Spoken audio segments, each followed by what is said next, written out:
안녕하세요. 사람은 적당히라는 게 없다는 걸 이번에 제가 겪게 된 일을 통해 뼈저리게 느끼게 되었네요. 20년 전 남편을 만나 결혼을 하게 되었고 지금까지 쉬지 않고 달려왔어요. 둘이 맞벌이 하면서 살아가면 삶이 좀 더 좋아질 수 있을 거라 생각했지만 결혼하고 10년 동안 저희 부부의 삶이 변한 거라곤 세상에 태어난 이쁜 딸 하나가 전부였습니다. 남편은 10년간 일을 해왔어도 단순 노동 업무 일이라 월급은 거의 그대로였고 월 200 조금 넘는 돈을 받아왔습니다. 그래도 큰 병치레 안 하고 꾸준하게 다녀준 것만도 고마웠었죠. 그런데 10년이 지나면서부터 저희 가족의 삶이 앞으로 좋아질 수 있을 거라는 보장이 없더라고요. 남편의 비전은 안 보이고 저 또한 힘들게 일을 해봤자 받는 월급은 200도 안 됐기 때문에 이런 식으로 생활을 해선 도저히 안 되겠다 싶었어요. 그래서 한 번쯤은 모험을 하는 게 좋을 것 같다고 판단하게 되었습니다. 남편은 그냥 주어진 대로 살자며 사업하자는 제 의견에 반대를 했어요. 저도 두렵긴 했지만 좀 더 나은 삶을 살려고 결정한 거기 때문에 남편이 따라와 주길 바랬습니다. 하지만 무리한 도전은 훨씬 더 못한 삶을 살게 될지 모른다면서 힘들게 벌어모은 돈을 잃고 싶어 하지 않았어요.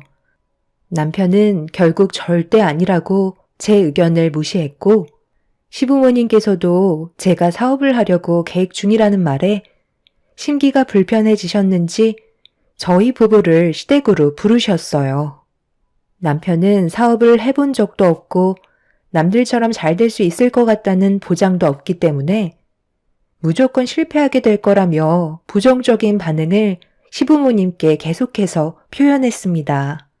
그러자 시부모님께서도 확고하게 반대를 하셨었죠. 내 아들 말처럼 사업을 하다가 망하게 되면 그에 따른 빚도 많아지고 지금보다 더 힘든 삶을 살아갈 텐데 뭐하러 위험한 도전을 하겠다는 거야? 사업은 아무나 하니?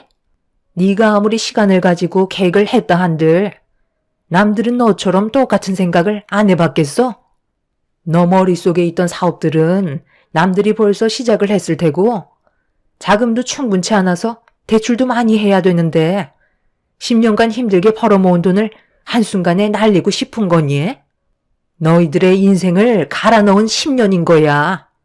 망하게 되면 10년의 시간을 허공에 날려버리는 거와 똑같은 거라고. 그것뿐이야. 우리가 매달 받는 생활비도 줄어들거나 아예 없어질 수도 있는 거잖아. 괜히 쓸데없는 생각하지 말고 형편에 맞게 살아라. 남들은 사업 안 하고 싶어서 손가락 빨며 구경만 하고 있겠니? 어머님, 사업에 대해 너무 부정적으로만 생각하지 마세요. 대박은 아니더라도 분명 먹고 살 정도의 돈은 충분히 벌 수 있을 거라고요. 사업이라는 게 하루 이틀만 보고 알 수 있는 건 아니잖아요. 시도하면서 변화하고 해결 방안을 찾아가면 분명 노력한 만큼 그에 따른 대가는 확실하게 보상받을 수 있을 거예요. 저희가 결혼하고 10년 동안 얼마 모았다는 게 중요한 게 아니라 앞으로의 삶에 더 이상의 변화는 없는 것 같아서 한 살이라도 젊은 나이에 시작하려는 거예요. 그러니까 지켜봐 주시면 안 될까요? 제발 쓸데없는 생각 좀 하지 마. 당신의 선택이 좋은 결과를 가져올 수도 있겠지. 하지만 실패할 확률이 더 크다는 거 몰라? 제발 그냥 조용히 좀 살자. 당신이 이럴 때마다 내 가슴이 철렁 내려앉는다고. 나는 지금 삶에 만족하니까 앞으로 2번 다시 사업하자는 말은 절대 입 밖으로 꺼내지 않았으면 좋겠어. 사업이 무슨 애들 소꿉장난이야? 이제 그만해. 당신이 집안의 가장 아니야? 내가 왜 이런 걱정을 해야 되는 건데? 10년 동안 힘들게 일해왔는데도 월급은 꼴랑 200 겨우 넘어가면서 그 돈 가지고 앞으로 입에 풀칠할 수 있을 것 같아? 당신이랑 내가 아무리 발버둥 쳐봤자 앞날의 인생은 절대 변하지 않는다고. 우리만 살면 크게 신경도 안 쓰이지. 그런데 현진이는 어떻게 할 건데? 걔 인생도 우리의 뒤를 밟길 바라는 거야? 현진이의 미래는 우리가 책임져 줘야 하는 거라고. 다른 집안들은 자식들을 위해서 그리고 좀 더 여유 있는 삶을 살아가기 위해서 투잡에 쓰리잡까지 뛴다는데 당신은 퇴근하면 발 닦고 하루 온종일 TV나 보고 있잖아? 새벽 늦게까지 TV 볼 시간에 밖에서 대리운전이라도 뛰었으면 우리의 삶은 훨씬 더 많이 바뀌어 있었을 거라고. 나는 퇴근하고 당신이랑 현진이 밥 챙겨주고 나서 힘들게 손부업 하는데 당신은 고생하고 있는 나는 안 보여? 나 고생시키려고 결혼하자는 거였어? 앞으로 손에 물도 안 묻히게 하고 고생시키지 않겠다고 했으면서 내 손을 보라고. 결혼하고 나서 10년 동안 밤새 부업하느라 만신창이가 됐어. 나도 여자야. 사치는 아니더라도 남들처럼 네일도 받고 싶고 미용실에서 관리도 받고 싶어. 당신은 그런 곳에 돈 안 쓰고 한 푼이라도 아끼려는 나는 알아주지도 않으면서 친구들이랑 술 퍼먹고 기분이라며 몇십만 원씩 술값 긁어올 때도 있잖아? 내가 왜 이렇게 살아야 하는지 모르겠다. 그리고 어머님 아버님 생활비 드리는 거 우리 형편 뻔히 알면서 매달 제 시간에 달라고 재촉하시는데요. 그것도 이제 지친다고요. 버는 돈보다 주에서 나가는 돈이 훨씬 많으니까 사업이라도 하고 싶은 건데 다들 무슨 자격으로 사업하겠다는 저를 반대하시려는지 정말 이해할 수가 없네요. 도와주지 않으실 거면 그냥 저 혼자 할게요. 나중에 제가 잘 되면 절대 후회하지 마세요. 저는 더 이상 대화할 가치가 없다고 생각해 자리에서 일어나 먼저 집으로 돌아와 버렸습니다. 남편도 급하게 제 뒤를 따라왔지만 시부모님께선 저보고 버릇없다며 화를 내셨어요. 도와주지도 않으실 거면서 무조건 반대하시는 시부모님과 남편이 너무 원망스러웠습니다.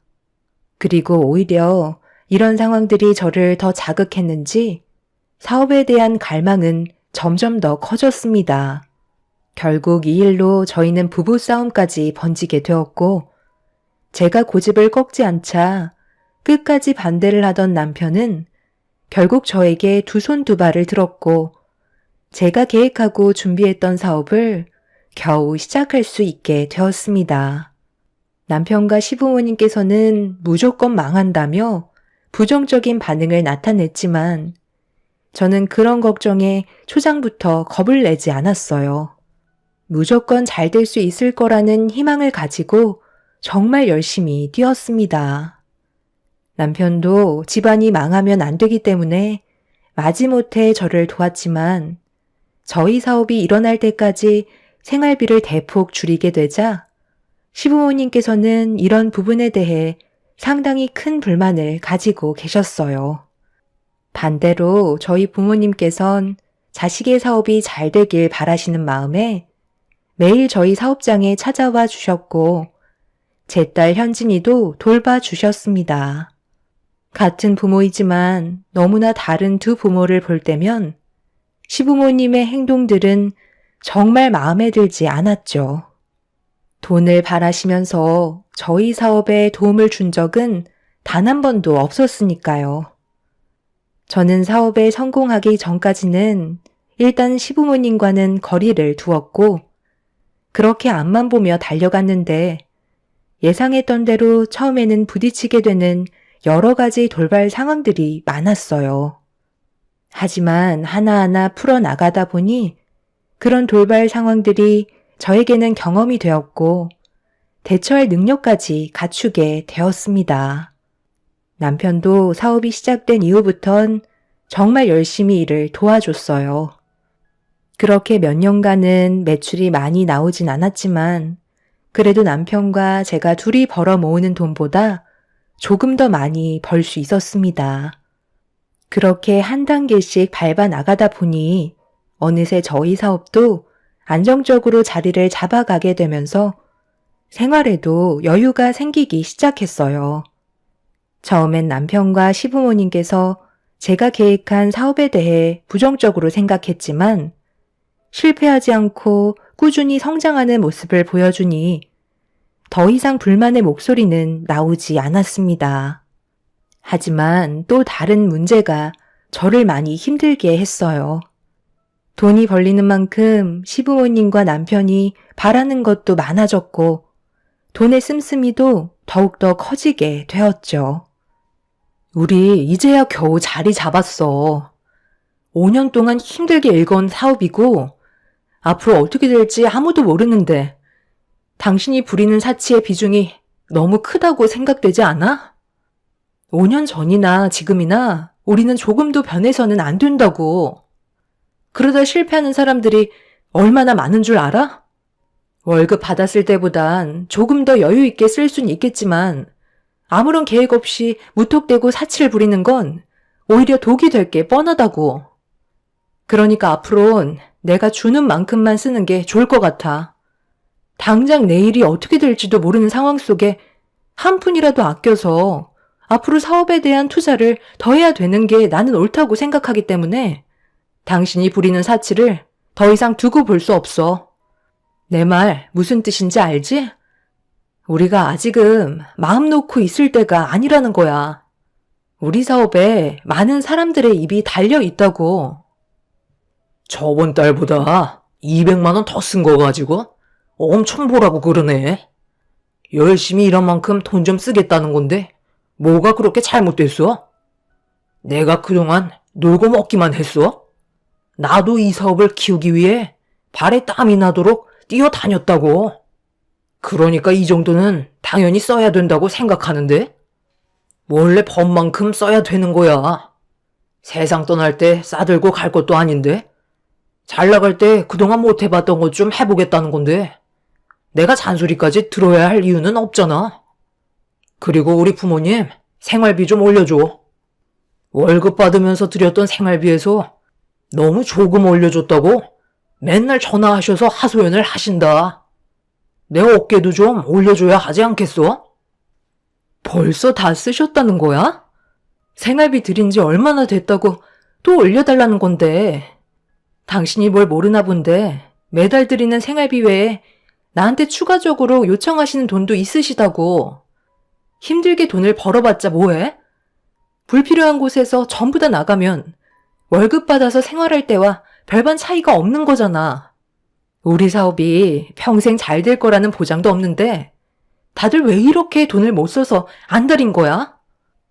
날이 가면 갈수록 남편과 시부모님의 요구는 점점 더 심해졌고 저는 그런 모습을 보면서 머리가 깨질 정도로 스트레스를 받고 있었어요. 그렇게 한참 동안 남편과 안 좋은 대화를 주고받고 있는데 저희 부모님께서 점심 식사를 하시고 사업장에 들어오시자 그제서야 남편의 입을 굳게 닫을 수 있었네요. 한숨을 쉬면서 다시 일을 하러 나간 남편은 저녁에 친구들과 만나고 집에 들어가겠다는 말 한마디 툭 뱉고 안 좋은 분위기로 사업장을 나서게 되었어요. 부모님께서 무슨 일 있었냐며 물어보셨지만 별일 아니라면서 대충 둘러댔고 어떻게 하면 이 문제를 해결할 수 있을지 많은 고민에 빠지게 되었죠. 그렇게 한참 동안 고민한 끝에 더는 이렇게 살면 안 될 것 같아 시부모님을 저희 사업장 사무실로 모시게 되었습니다. 바빠 죽겠는데 왜 오라는 거야? 그냥 전화통화로 하면 되는 거지. 꼭 이렇게 사무실로 불러야 되겠니? 무슨 말이 하고 싶은 건데? 왜 불렀겠어? 우리가 지금 생활비 올려달라고 해서 그게 불만이니까 우리를 부른 거잖아. 주기 싫다는 말이겠지? 아버님, 무슨 말을 그렇게 하세요? 제가 그동안 아버님, 어머님께 못했던 적 없었잖아요. 이번에도 생활비를 올려달라고 하셔서 고민을 하고 있던 중이었고 좋은 방법이 있어서 직접 사업장으로 오셔달라고 부탁드린 거예요. 일단 이것부터 읽어보세요. 이게 뭐야? 근로계약서? 지금 나보고 여기에서 일을 하라는 거야? 너 생활비 올려달라고 했다고? 이러는 거니? 지금 드리는 생활비도 저는 많다고 생각했지만 부족하다고 하시니까 추가적인 생활비를 원하시면 아버님, 어머님께서도 저희 사업에 어느 정도는 도와주셔야죠. 무작정 생활비를 올려달라고 하시는 건 너무 억지인 것 같아 말씀드리는 거예요. 네가 이제 좀 돈 번다고 우리를 무시하는 거지? 내가 정신 나갔다고 여기에서 저 직원들 옆에 껴서 일을 할 것 같아? 그럼 생활비는 올려드릴 수 없죠. 지금도 저희 부모님께서는 사업장에서 열심히 일을 하고 계시는데요. 아무런 조건 없이 자식이 잘 됐으면 하는 마음에 묵묵히 일을 하고 계시는데 아버님, 어머님께서는 아무것도 하지 않으시고 맨날 놀러 다니시면서 생활비 받아 가시잖아요. 저는 이런 것도 부당하다고 생각해요. 저희 부모님이야 워낙 고생을 하시니까 그만큼 챙겨드리지만 솔직히 아버님, 어머님은 아무 도움도 안 되시잖아요. 그러면서 생활비 다 쓰셨다고 돈을 더 달라는 전화만 하시는데 제가 기분이 좋겠어요? 생활비 드리려고 돈 버는 게 아니라 저희 부부가 앞으로 현진이 키우면서 잘 먹고 잘 살려고 열심히 돈 버는 거예요. 제가 말씀드린 점에 대해 문제가 있으시다면 그냥 돌아가시면 될 것 같아요. 아직 만으로 65세 안 되셨으니 그 기간 안에는 충분히 일하실 수 있으시니까 그때까지만 저희 사업 도와주셨으면 좋겠어요. 제 말 이해하셨으면 계약서에 사인하시면 되고요. 네가 이제 우리까지 부려먹으려는 거지? 아주 톤독에 올라서 가족 전부를 이용해 먹으려 들어? 내 아들은 네가 이러는 거 알고 있니? 당연히 너 머릿속에 나온 거니까 내 아들은 전혀 모르고 있겠지. 기다려봐라. 전화 좀 해야겠다. 시모는 남편에게 전화했고 잠시 뒤 남편이 사무실로 들어왔습니다. 얼굴은 이미 저를 잡아먹을 듯이 화난 상태였고 남편은 시부모님께 집으로 돌아가시라며 어떠한 설명도 들으려 하지 않았어요. 그래서 어느 정도는 예상하고 있었지만 남편이 눈에 쌍심지를 켜고 저를 노려볼 만큼 흥분할 거라곤 상상도 못했었네요. 제가 아무 말 없이 상황을 지켜보고 있자 시모는 저에게 다가와 제 앞에서 근로계약서를 찢더니 얼굴에 던지셨고 시모에게 했던 행동에 대해 똑똑히 기억하겠다며 시부와 함께 댁으로 돌아가셨습니다. 남편은 시부모님께서 나가시자마자 저에게 가까이 오더니 삿대질을 하며 화를 내기 시작했어요. 당신 제정신이야? 어떻게 우리 부모님한테 근로계약서를 들이밀 수 있는 거지? 우리 부모님까지 꼭 일을 하게 만들어야 되겠어? 생활비를 올려달라고 하시잖아. 그래서 추가적으로 올려드리는 건 나도 부담이 돼서 요구하시는 만큼 사업장에 나오셔서 일을 하시라고 말씀드린 건데 그게 뭐 잘못되기라도 했다는 거야? 당신 월급 받을 때를 생각해봐. 그때도 당신이 받았던 200의 월급에 절반이 생활비로 나가고 있었어. 그런데 지금은 그거의 2배를 드리고 있잖아? 둘이서 한 달 생활하시는데 월 200이면 상당히 많은 거 아니야? 그런데 그 많은 돈을 지금 한 달도 안 돼서 전부 다 쓰셔놓고 당연하다는 듯이 돈을 더 달라고 요구하시면 내가 아무 말도 하지 않고 드려야 한다는 거야? 지금 이 사업은 당신 혼자 하는 게 아니고 많은 사람들이 함께 운영하는 사업이야.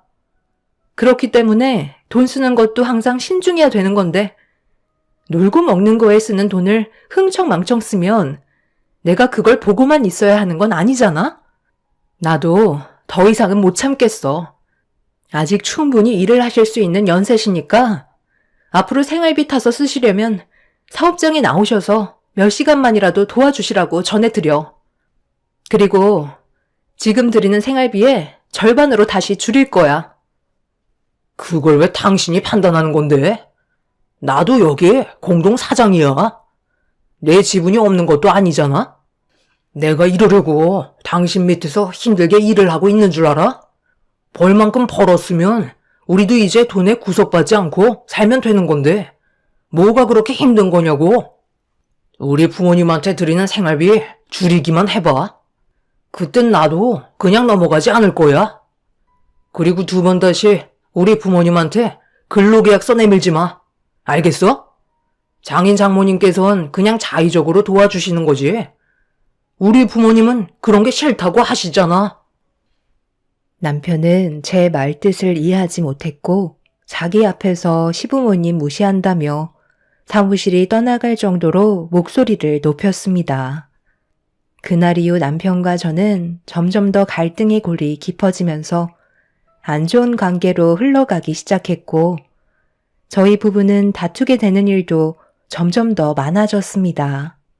그렇게 버티고 버티면서 5년을 힘겹게 이끌어왔고 저희 사업은 완전히 자리를 잡을 수 있게 되었죠.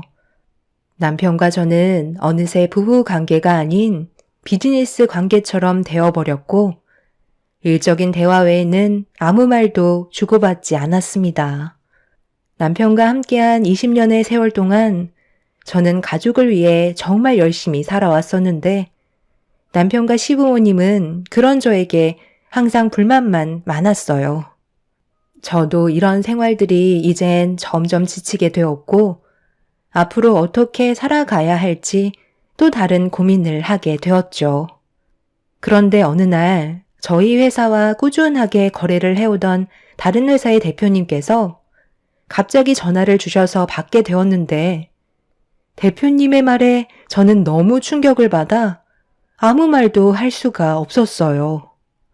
저는 절대 그럴 일이 없다며 부인했지만 대표님은 더 이상 저희 회사와 거래를 하지 않겠다면서 법적인 절차를 밟을 거라는 말을 끝으로 전화를 끊어 버리셨습니다. 그리고 잠시 뒤 다른 회사의 대표님께서 문자로 몇 장의 사진을 보내주신 순간 저는 경악을 하며 입을 다물지 못하고 있었네요. 남편이 대표님의 아내분과 함께 있는 모습이 여러 차례 포착이 되었습니다. 제일 중요한 거래처 대표님이고 저희가 처음 시작할 때 많은 걸 도와주셨던 은인이셨는데 남편은 절대 해선 안 될 일을 저지르고 말았던 거였어요. 더 큰 문제는 저희가 납품하는 물건들의 절반 이상이 저와 전화통화한 대표님한테 들어가고 있었죠. 제 인생의 제일 큰 고비였고 이 문제를 어떻게 헤쳐나가야 할지 몰라 불안에 떨며 남편에게 전화를 걸었는데 받지 않더라고요. 20년의 세월 동안 남편과 함께했던 모든 순간들이 사진 몇 장으로 무너지고 있었습니다.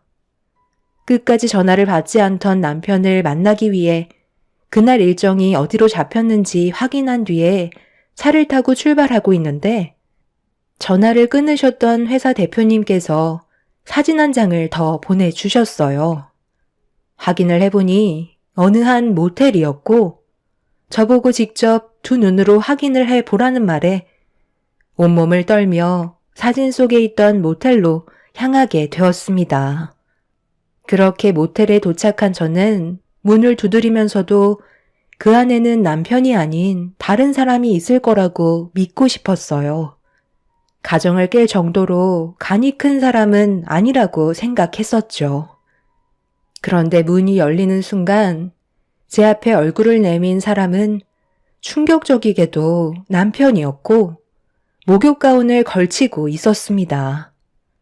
저를 보자마자 흠칫 놀라며 말을 더듬기 시작하길래 남편을 강하게 밀치며 모텔 안으로 들어갔어요. 그러자 침대 위에 비명을 지르면서 몸을 숨긴 저희 회사와 거래를 하던 대표님의 아내가 이불을 덮고 있었습니다.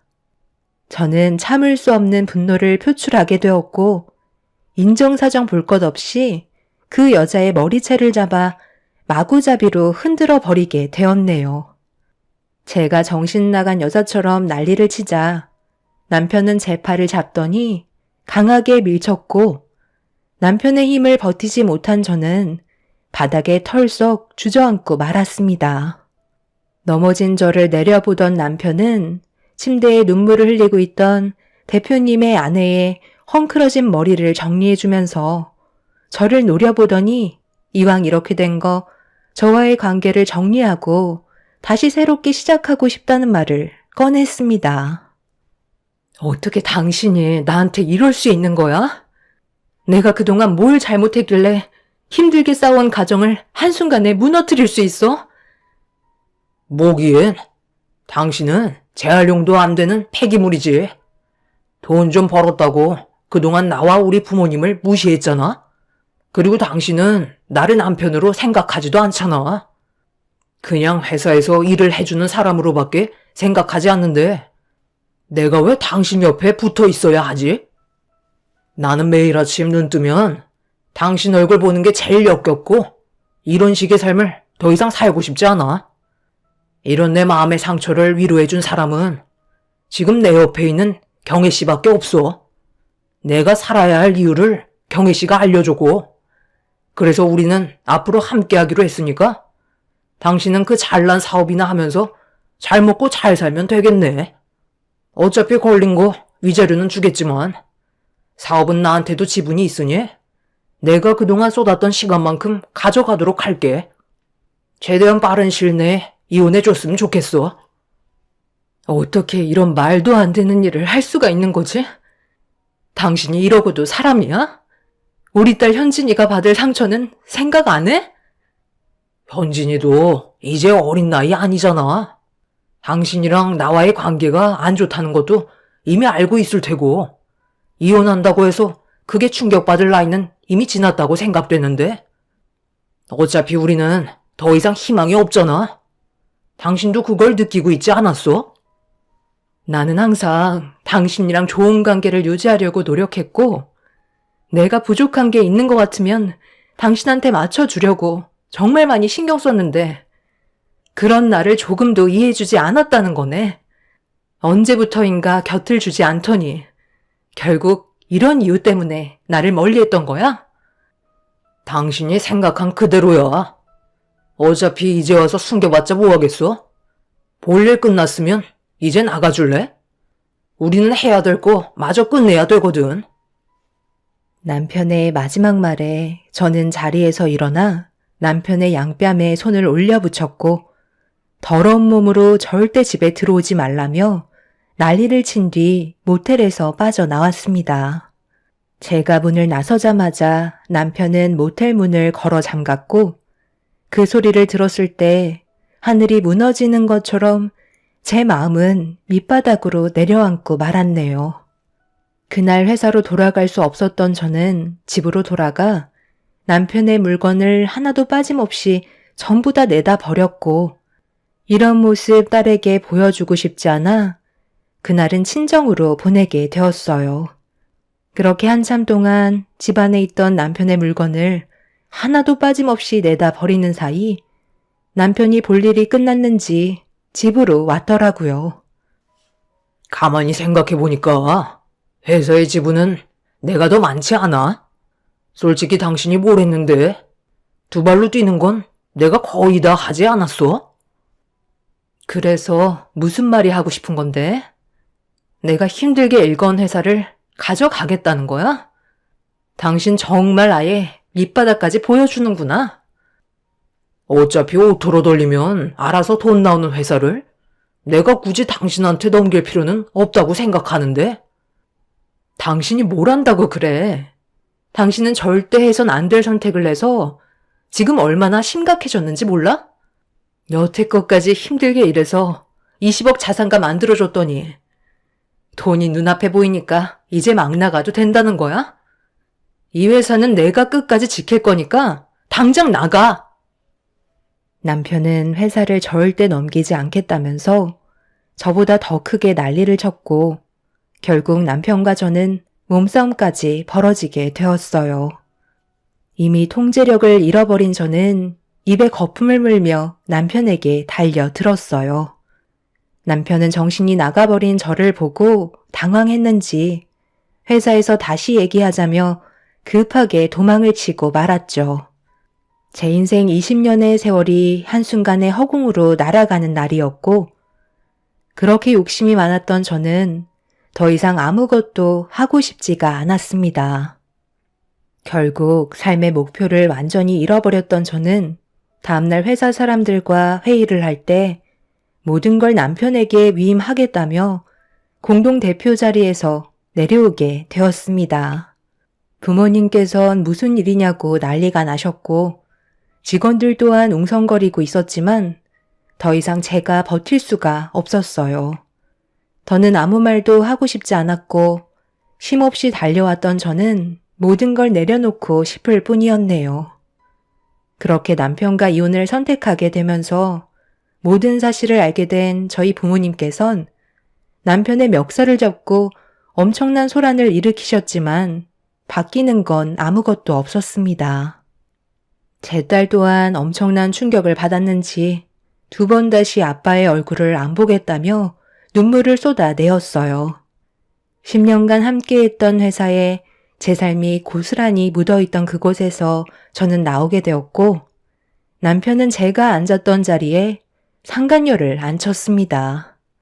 남편과 상간녀를 상대로 소송을 걸었고 제가 받아야 할 재산을 정확하게 나눈 뒤 남편과 함께했던 20년의 결혼 생활에 종지부를 찍게 되었습니다. 중간중간에 회사에서 가족처럼 지냈던 직원분들께선 저를 걱정하면서도 회사의 운영 방침이 많이 바뀌어서 어려움이 많다고 했지만 저는 더 이상 그 회사의 대표가 아니었기 때문에 아무 말도 해줄 수가 없었어요. 저는 남편과 이혼을 한 뒤로 그동안 제대로 된 휴식을 취하지 못했던 부모님과 제 딸을 데리고 여행을 떠나게 되었어요. 한참 동안 여행을 즐기며 머릿속에 있던 모든 것들을 전부 다 지워버렸고 돌아왔을 때는 새로운 시작을 준비하겠다는 마음가짐으로 돌아갈 생각을 하고 있었습니다.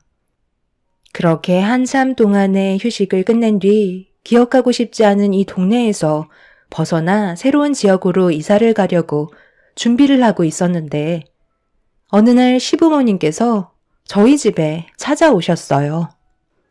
무슨 할 말이 있으셔서 찾아오신 거죠? 저는 더 이상 볼 일이 없는 걸로 알고 있는데요. 쓸데없는 말씀하실 거면 돌아가 주세요. 갑자기 찾아와서 이런 말 하긴 그렇지만 내가 정말 미안했다. 그동안 네가 우리 집안에 얼마나 잘했는지 이번 일을 통해 뼈저리게 느끼고 있다. 아들놈이 새로 들인 며느리가 글쎄 말도 마라. 네가 힘들게 운영해왔던 회사를 전부 다 말아먹고 있다니까. 자기가 대표라고 직원들을 잡고 있는데 오랫동안 일했던 직원들이 그동안 받았던 월급까지 깎이면서 갑질을 당한다고 하나둘 그만두기 시작했나 보더라고. 거기에다가 너희가 이혼할 때 제일 많은 물량을 거래했던 대표께서 거래를 끊어버렸다며. 이런 말은 왜 또 안 했던 거니? 그것 때문에 내 아들이 지금 발등에 불이 떨어졌는데 요즘 또 경기가 안 좋잖아. 그래서 빚만 떠안게 생겼다. 해결할 수 있는 방법이 너밖에 없을 것 같아서 찾아왔는데 우리 좀 도와주면 안 되겠니? 아들놈은 새로 들어온 며느리한테 푹 빠져서는 헤어나오지 못하고 조종만 당하고 있는데 너랑 살 때가 훨씬 더 행복했던 것 같다. 이러다 네가 10년간 운영해왔던 사업은 결국 무너지게 되는 거라고. 너도 그러고 싶진 않잖아. 그 회사 제가 안고 가려 했는데 끝까지 가져가겠다고 고집부려서 넘겨준 거고요. 저는 더 이상 그 회사에 미련 없어요. 그리고 그 사람이랑 이혼했는데 제가 당연히 도와드릴 이유는 없는 거죠. 있을 때 잘하라는 말이 괜히 있겠어요? 저는 다른 사업을 구상 중이라서 이런 쓸데없는 시간 뺏기고 싶지 않네요. 마지막으로 한 말씀 드리겠는데요. 그이는 저 아니면 절대 성공할 수 있는 인물이 아니에요. 저를 차버린 대가가 얼마나 큰지 이번에 제대로 한번 느껴보세요. 시부모님께서는 손이 발이 되도록 빌며 저에게 받고 있던 생활비의 절반도 아닌 상간녀가 입김을 불어넣어 땡전 한 푼 못 받고 있다며 이러다 집안 무너지게 생겼다고 한 번만 살려달라며 애원을 하셨어요. 하지만 제가 더 이상 그 집안의 며느리도 아니기 때문에 더는 아무 말도 듣고 싶지 않았습니다. 그렇게 저는 가족들을 데리고 다른 지역으로 이사를 했는데 들리는 소식으론 10년간 운영해왔던 회사를 본인이 훨씬 더 잘 키울 수 있겠다고 호언장담했던 남편이 자신의 영업력을 믿고 저 없이 뛰어들었지만 상간녀와 둘이 불륜 관계라는 걸 저와 통화했었던 대표가 다른 거래처 대표들에게도 소문을 흘리면서 이 바닥에서 운영에 어려움을 겪게 되었고 10년간 힘들게 이끌어왔던 자판기 사업은 결국 일시 중지 상태라는 말을 듣게 되었네요. 그리고 그동안 힘들게 벌어모았던 재산을 상간녀와 둘이서 고삐 풀린 망아지 마냥 흥청망청 전부 다 써버렸다는 말을 그곳에서 마지막까지 일을 했던 직원에게 들을 수 있었습니다. 그동안 제가 그 사람과 살면서 통제를 했기 때문에 그나마 이 정도로 살 수 있었던 거였는데 결국 자신의 주머니가 빈털터리가 되면 그 상간녀는 그 사람의 곁을 떠나게 될 거라는 걸 전혀 모르고 있는 것 같네요. 시부모님께선 땅을 치며 후회했지만 결국 자신들이 선택한 길이기 때문에 그 누구도 원망할 수 없는 처지가 되어 버렸네요. 저는 지금 현재 저희 가족과 함께 이제 천천히 걸어 나가려 합니다. 급할 거 없고 앞으로 충분한 시간을 두고 계획해서 좀 더 행복한 삶을 살고 싶을 뿐이네요. 앞으로 저희 가족이 꽃길만 걸었으면 좋겠습니다. 제 사연 들어주신 분들 정말 감사합니다. 안녕하세요. 저는 40대 초반 여자입니다. 많은 나이는 아니지만 그동안 정말 열심히 살아왔었는데요. 최근에 제 눈앞에 펼쳐진 광경을 보게 되면서 제 인생을 다시 되돌아보게 되는 계기가 되었고 많은 변화가 찾아왔네요. 저는 8년 전에 남편과 결혼을 하고 시댁으로 들어가서 살 수밖에 없는 불가피한 상황을 겪을 수밖에 없었어요. 남편이 시부모님의 과수원 일을 도우며 살아왔었기 때문에 저와 따로 나와 살기에는 여러 가지로 걸리는 게 많았어요. 근처에 집 하나 구해서 일을 할 때만 과수원에 나와 시부모님을 도우면 된다는 그런 단순한 문제가 아니었기 때문에 장기적으로 봤을 때 많은 어려움들이 있었죠. 저도 시댁에서 생활하는 걸 꺼려했고 이 문제로 남편과 많은 갈등이 있었습니다. 이런 상황 속에 제가 시댁에 들어가 살기로 결심하게 된 결정적 이유는 시부모님께서 저를 정말 딸처럼 잘 대해주신 행동들에 대해 감사해서 남편과 함께 과수원 일을 돕기로 결정하게 되었죠. 그렇게 저는 남편과 함께 과수원 일을 돕기 시작하긴 했지만 문제는 시골 생활을 해본 적이 없던 저였기 때문에 처음에는 적응하기가 쉽지가 않았어요.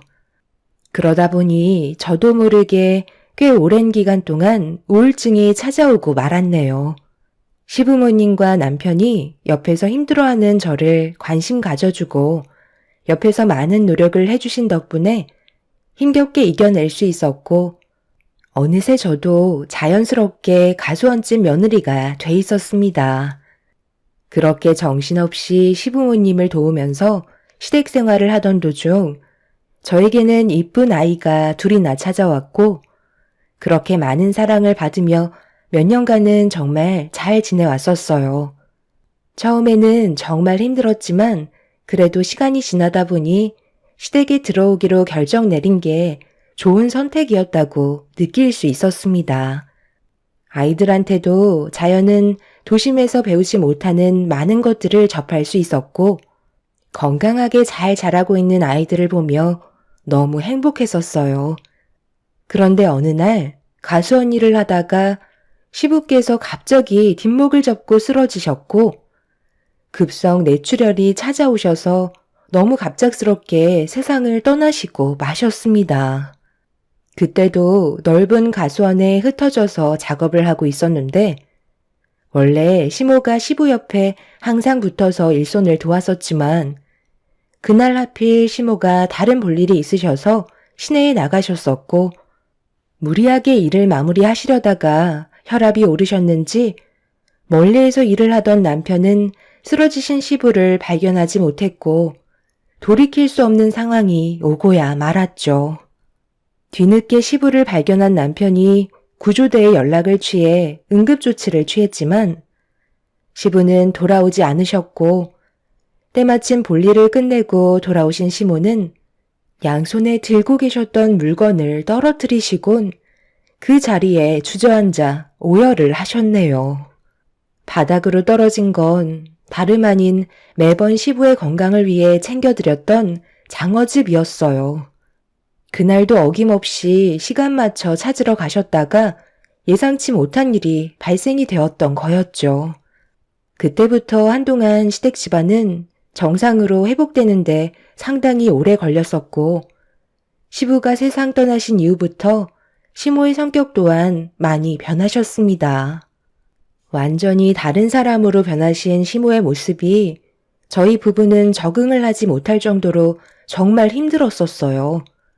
시부가 떠나셔서 그 아픔으로 인해 잠시 동안 우울증 증세를 보이시는 거라고 생각했었는데 그 기간이 몇 달이 지나고 1년이 지나자 저희도 점점 지쳐가게 되었죠.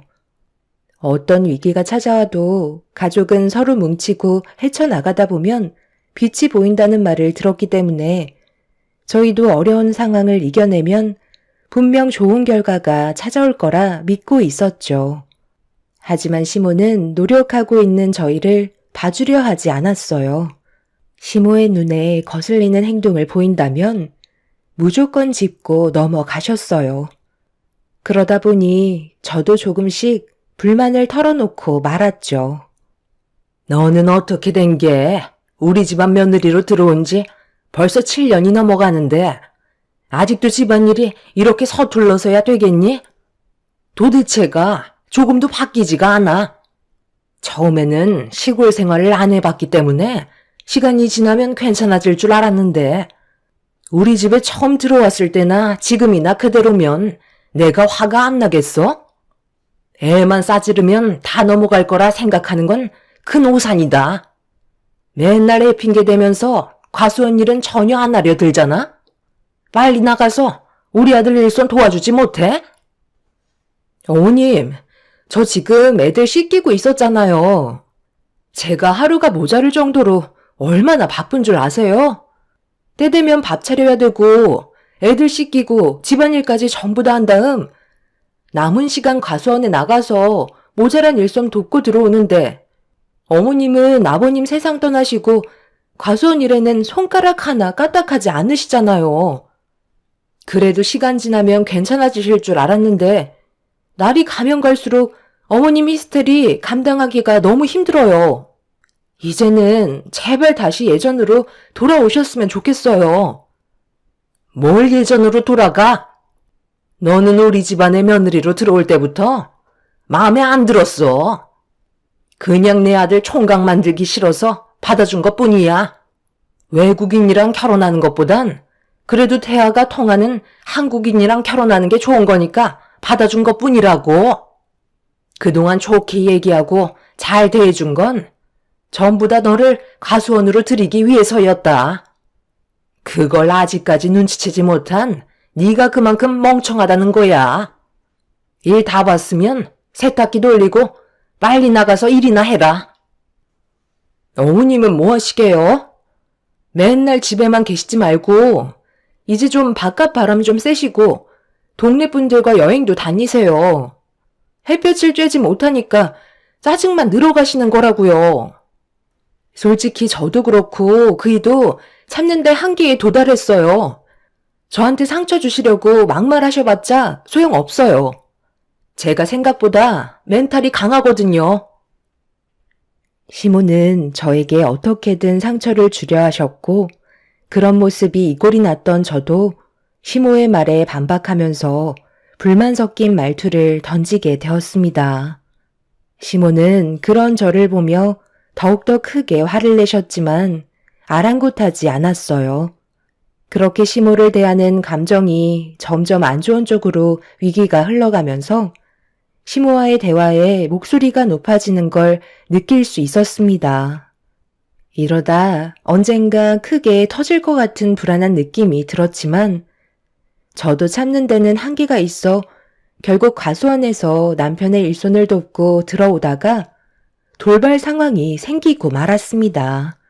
시모가 집안의 물건들이 전부 다 낡았다면서 힘들게 돈 벌어도 그릇 하나 새 걸로 들여오지 않는다며 시모는 식기들을 현관 앞으로 막 던지기 시작하셨어요. 너무 당황했던 남편과 저는 뭐 하시는 거냐고 소리를 지르면서 시모의 손에 들려있던 접시를 빼앗았고 남편은 시모를 진정시켰습니다. 그런데 남편과 제가 오자마자 아이들이 바닥에 떨어진 접시 파편을 못 봤는지 저희한테 달려왔고 오지 말라고 소리를 질렀지만 이미 아이들의 발에는 깨진 접시의 파편으로 인해 상처가 나게 되고 말았습니다. 저는 아이들의 발에서 출혈이 나는 걸 보고 깜짝 놀라 비명을 질렀고 시모도 그 모습을 보곤 당황하셨는지 뒷걸음질치기 시작하셨어요. 결국 참아왔던 남편은 폭발을 하고 말았고 집안은 난리가 나고 말았네요. 다행히 아이들의 발바닥이 심하게 다친 건 아니었지만 그래도 병원에 가서 정확하게 확인을 해보는 게 좋을 것 같아 남편의 도움으로 병원에서 치료를 받을 수 있었고 그렇게 집으로 다시 돌아와 겁에 질렸던 아이들을 진정시킨 뒤 겨우 재운 다음 방에서 나오지 않으시는 시모의 방으로 남편과 함께 들어가게 되었고 진지하게 대화를 이어나갔네요. 더 이상은 이렇게는 못 살 것 같아요. 아버지가 세상 떠나신 지 벌써 1년이 넘었는데 저희가 언제까지 엄마의 히스테리를 전부 받아줘야 하는 거예요? 지금 집안 꼴을 보세요. 단 하루도 편할 날이 없었고 서로 얼굴 붉히며 살고 있잖아요. 저도 그렇고 엄마도 이런 삶을 원하지 않으셨겠지만 이게 현실이잖아요. 돌이킬 수 없으면 받아들이고 새롭게 시작하셔야지. 맨날 이 사람만 보면 얼굴 붉히면서 화부터 내시잖아요. 애들이 뭐라는 줄 알아요? 할머니가 너무 무섭대요. 계속해서 이런 식으로 사실 거면 저도 이제 과수원 일 때려치우고 그냥 다른 일 알아보도록 할게요. 엄마가 하신 행동을 보면 저희가 따로 나가 살길 원하시는 것 같아요. 그러지 않고서야 저와 이 사람한테 막대하실 이유가 없잖아요. 결국 엄마의 잘못된 행동들로 인해 애들까지 피해를 봤다고요. 얘가 태들지만 않았어도 이런 일은 안 생겼지. 꼭 내 탓만 있는 건 아니잖아. 애들이 크게 다친 것도 아니라면서 며느리 앞에서 엄마한테 꼭 그렇게 화를 내야 되겠어? 그래, 너 말 잘했다. 말 나온 김에 이 과수원도 전부 다 팔아버려. 나는 뭐 이런 일 하고 싶은 줄 알아? 세상 떠난 너희 아빠 잘못 만나서 한평생 과수원 일만 하고 살았다고. 내 삶의 여행이라도 있긴 했는 줄 알아? 그래도 이걸로 너 대학 보내고 결혼까지 시켜줬잖아. 결혼하면 자기 마누라랑 자기 새끼밖에 모른다더니. 정말 그 말이 맞나 보다. 너 마음대로 해라. 과수원을 팔던 너희들끼리 따로 살림을 차려서 나가던 알아서 하라고. 다 꼴보기 싫다. 어머님, 꼭 이렇게까지 하셔야겠어요? 방금 하신 행동은 정말 위험했다고요. 모르시는 거 아니시잖아요. 이제 제발 그만하세요. 어머님이 아버님 잊으시려고 일부러 그러시는 거 모르는 거 아니에요. 어머님, 죄책감 가지고 계신 거잖아요.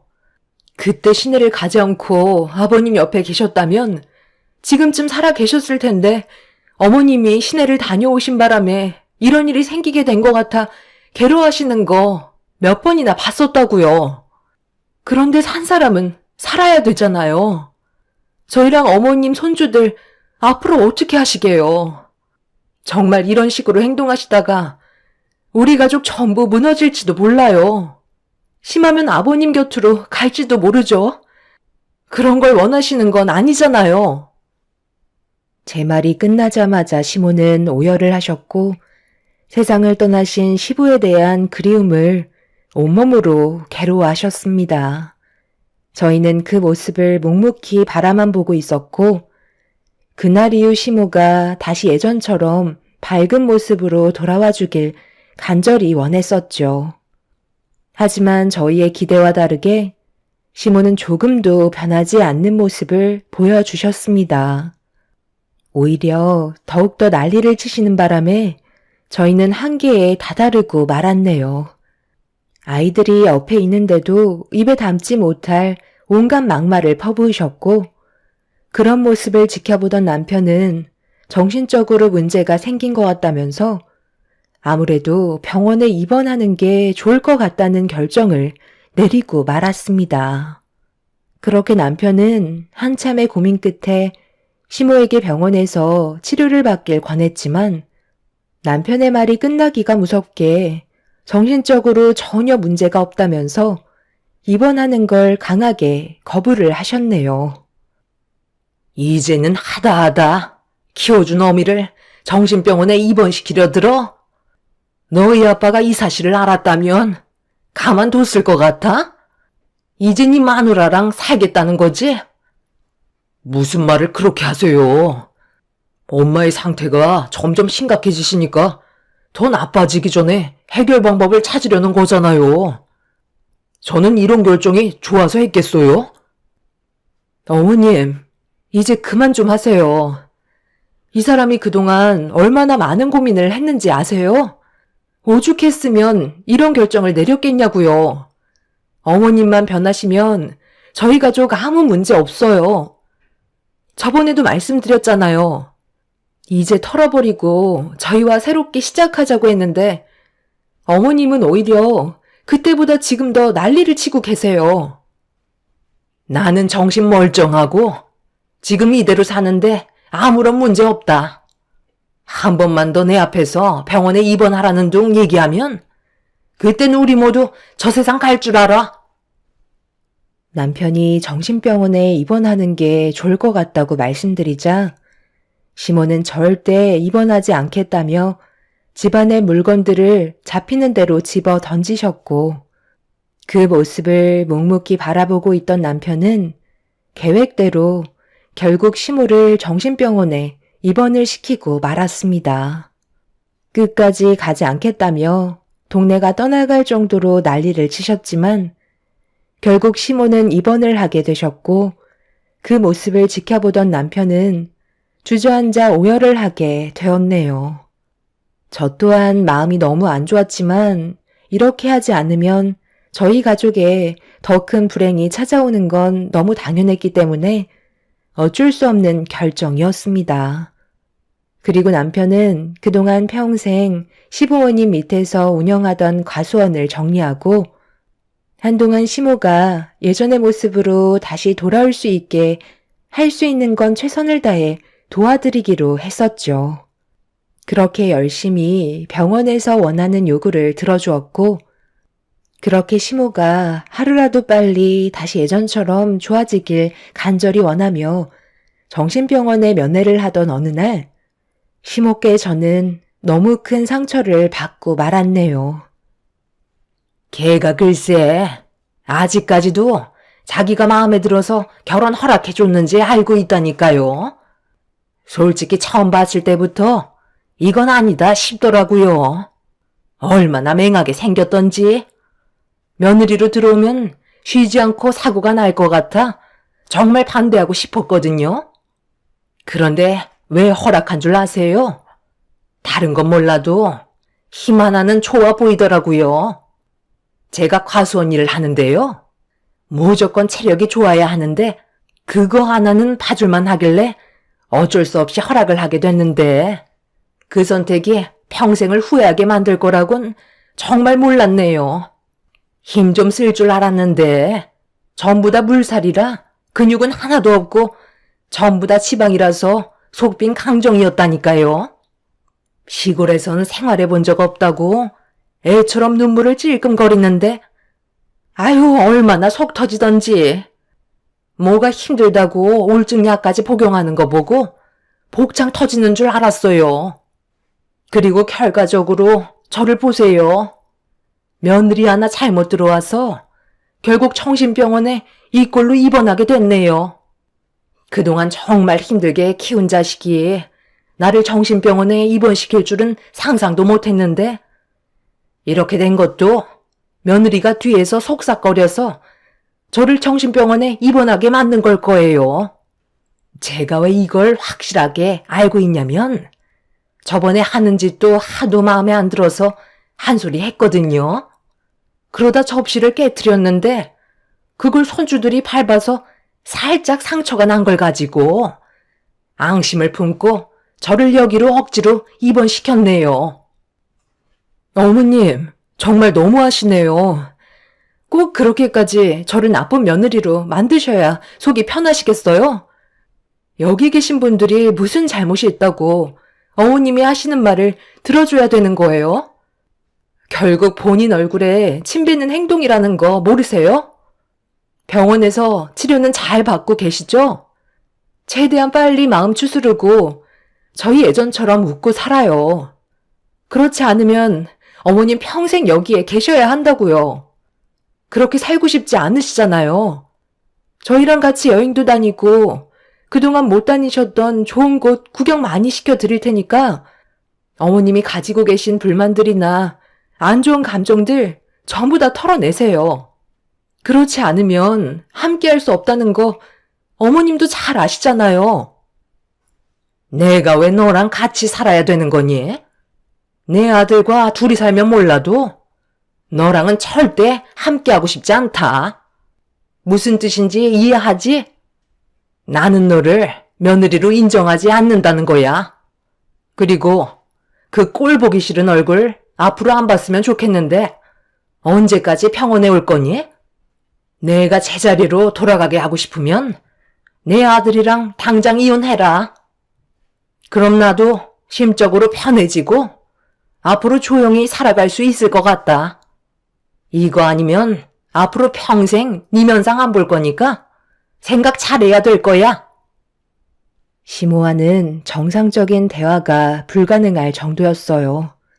대화가 이어질 수 없다 보니 점점 얼굴을 붉히게 되더라고요. 그래서 어쩔 수 없이 저는 당분간 병원을 오지 않겠다고 결심하게 되었고, 시모에게 인사를 드린 뒤 다시는 오지 않겠다며 등을 돌렸는데, 그 순간 제 등 뒤에서 무언가 떨어지듯 쿵 하는 소리가 병실에 울려 퍼졌고, 고개를 돌려 확인을 하자마자 급하게 간호사를 부르게 되었네요. 시모가 갑자기 쓰러지셔서 너무 당황하고 말았어요. 한동안 깨어나지 못하고 계신 시모를 지켜보던 의사는 정밀검사가 필요할 것 같다는 의견을 주셨고, 뒤이어 남편이 병원에 도착을 하면서 시모의 건강 상태에 대해 심각한 대화를 주고받고 있었습니다. 그래서 시모의 정밀검사 진행을 위해 정신을 차리신 뒤 큰 병원으로 옮겨 정밀검사를 진행하게 되었고, 시모는 제가 찾아와서 급격한 스트레스를 받은 것뿐이라며 저만 사라지면 된다는 쓸데없는 말만 계속해서 늘어놓으셨습니다. 투덜거리시면서 정밀검사를 끝낸 시모는 제 얼굴이 보고 싶지 않다며 커튼을 치셨고, 그 모습을 보며 한숨을 쉬면서 남편이 병실로 들어오길 기다리고 있었습니다. 그렇게 얼마의 시간이 흐르고 남편이 병실 문을 열며 들어왔는데 안색이 상당히 좋지 않았어요. 비틀거리며 걸어온 남편은 닫힌 커튼 앞에 서더니 갑자기 눈물을 쏟아내기 시작했고, 남편의 목소리를 들은 시모는 저와 당장 이혼하고 둘이서만 살자는 말을 꺼내셨네요. 그 말을 듣고 있던 남편은 병실이 떠나갈 정도로 화를 내면서 그만 좀 하시라고 소리를 질렀고, 닫혀있던 커튼이 쳐지던 그 순간 화들짝 놀란 시모를 바라보며 남편이 뱉은 한마디에 시모 인생에 날벼락이 치게 되었네요. 너 지금 뭐라고 그랬니? 다시 한번 말해봐라. 아니지? 내가 잘못 들은 거지? 나는 누구보다 건강하고 지금까지 살면서 병치레 한 적 거의 없을 만큼 얼마나 건강했는데 나보고 그 말을 믿으라는 거야? 너 괜히 나 겁주게 하려는 거지? 그래봤자 소용없다. 이런다고 내가 며느리한테 다시 잘해줄 것 같아? 제발 정신 좀 차리세요. 이제 엄마한테 주어진 시간이 얼마 남지 않았다고요. 지금 얼마나 심각한 상황인 줄 아시면서 그런 말이 나와요? 의사도 고개를 흔들 정도면 끝난 거나 마찬가지라고요. 그러니까 제가 아버지께서 갑자기 세상을 떠나셨을 때 엄마도 건강검진 받아보자고 몇 번이나 말씀드렸는데 제 말 무시하고 고집을 부리시더니 결국 이게 뭐예요? 만약 그때 발견이 됐다면 이런 일도 없었을 거라고요. 다시 한번 확실하게 얘기해 드려요. 엄마 지금 췌장암 4기 판정 받으셨어요. 크기도 4cm가 넘었고 이미 다른 장기에도 전이가 된 상태라 항암 치료는 소용없다는 판정을 받았다고요. 당장 수술을 한다 해도 깨어나지 못할 가능성이 많다고 하셨어요. 앞으로 길면 3달이고 짧으면 1달이라는데 엄마는 끝까지 이렇게 행동하실 거예요? 저는 남편의 입에서 시모가 췌장암 4기 판정을 받았다는 말이 나오는 순간 가슴이 철렁 내려앉았고 시모는 현실을 받아들이지 못하고 계셨어요. 그렇게 한참 동안 멍하니 아무 말 없이 남편을 바라보시다가 결국 눈물을 왈칵 쏟아내고 말았네요. 남편에게 정말 방법이 없냐고 물어봤지만 별다른 해결책이 없는지 고개를 절레절레 흔들었고 신변 정리를 하는 게 훨씬 더 좋을 거라는 말을 꺼내었네요. 모든 결정은 시모께 있었어요. 병원에서 조금의 기적이라도 바란다면 항암 치료와 수술을 진행해야 되는 거고 그걸 원치 않으시면 집으로 돌아가셔서 주변 정리를 하셔야만 했죠. 시모는 한참의 고민 끝에 항암 치료가 아닌 주변 정리를 택하셨고 다시 집으로 돌아오신 시모는 대문 앞에 서서 멍하니 과수원을 둘러보셨습니다. 순식간에 분위기가 변해버리신 모습을 보니 저도 너무 마음이 안 좋더라고요.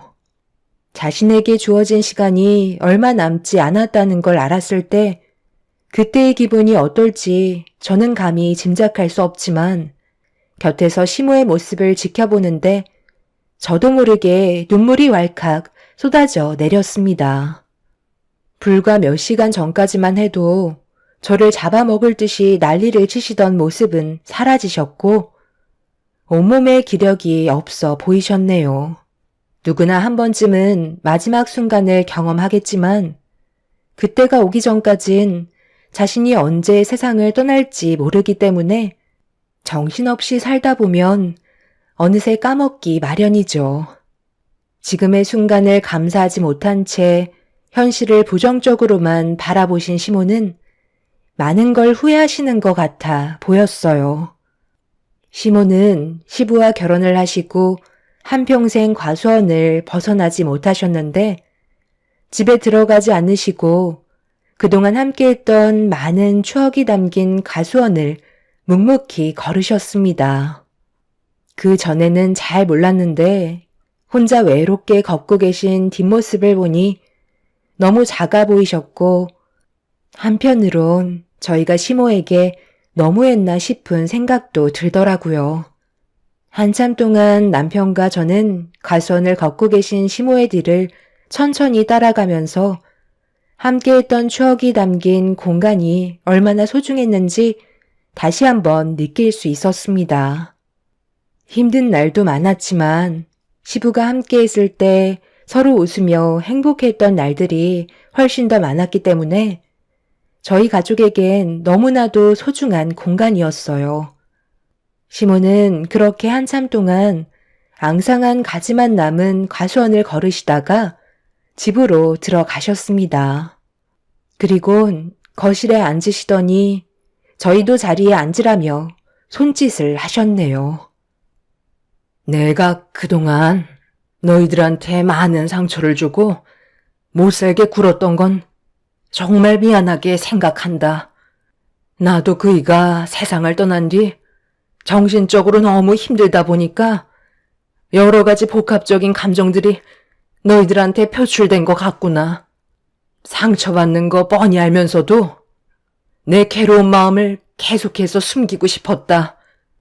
그러면 안 되는 걸 알면서도 우리가 함께했던 좋았던 기억들이 계속해서 떠올라 나를 너무 힘들게 만들었어. 그래서 안 좋은 기억들을 더 만들어 좋은 기억을 지워버리려는 미련한 행동을 하고 말았단다. 그러면 안 되는 줄 알면서도 너희들만 보면 계속 세상 떠난 그 사람이 떠오르는 걸 어쩌겠니? 그래서 괜히 심술 부린 거고 너희들의 마음에 상처를 준 건데 내가 잘못 생각하고 있었던 것 같아. 나는 현실을 부정하려 했던 거고 받아들이지 않았던 거야. 아들, 네가 나한테 했던 말처럼 모든 걸 받아들이고 남은 사람들끼리 행복하게 잘 살기 위해 노력해야 된다고 했었는데 엄마는 미련하게 너희 아빠가 세상을 떠난 걸 인정하고 싶지 않았다. 지금도 현관문을 바라보고 있으면 가수원 일을 마치고 배고프다며 먼지를 털면서 들어올 것만 같고 자다가 눈을 뜨면 내 옆에서 코 골며 자고 있을 것 같아 매 순간이 너무 괴로웠었다.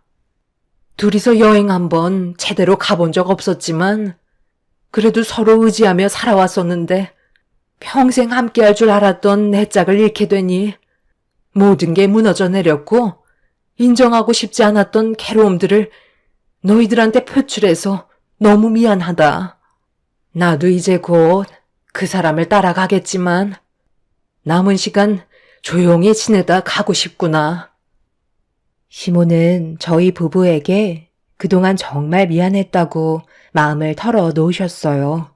평생 함께할 줄 알았던 배우자가 세상을 떠나게 되는 아픔이 너무 괴로웠고 저희들만 보면 언제나 함께했던 시부가 계속해서 떠올라 시모를 힘들게 한 것 같아 보였어요. 그런 시모의 마음을 어느 정도 이해할 수 있었고 그날 이후 시모는 남은 기간을 시부와 함께했던 공간에서 보내셨네요. 남편은 여행이라도 같이 갔으면 좋겠다고 했지만 시모는 저희와 손주들을 보며 지금의 순간을 최대한 눈에 담으려 하셨어요. 당신의 잘못된 행동으로 상처를 낸 손주들의 발을 직접 손으로 어루만지시며 할머니가 미안했다고 안아주셨네요. 그때 시모도 너무 놀라서 가슴이 철렁 내려앉았었다고 모든 걸 솔직하게 털어놓으셨는데 저희는 그것도 모르고 시모를 병원에 입원시켰다는 거에 너무 마음이 안 좋았어요.